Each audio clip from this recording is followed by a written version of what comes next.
মোরের বড় ভাই ড্রাইভার প্রচন্ড রোদ্রের কারণে গরমের কারণে ও শরবত বিতরণ করছে, ঠান্ডা শরবত। সিরাজুল ভাইয়ের দোকানে সবাইকে শরবত খাওয়ানো হচ্ছে। রনি আছে,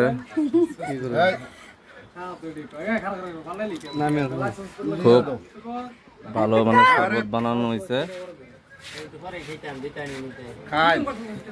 রাস্তা আছে, কজন লোক যাইতেছে, সবাইকে শরবত খাওয়ানো হচ্ছে।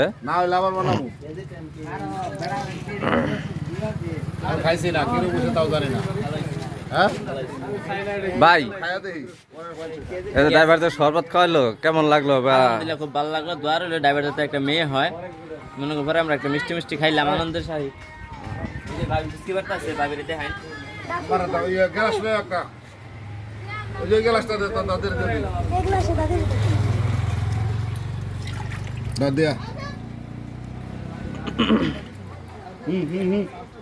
খাইছো না খাইলাম।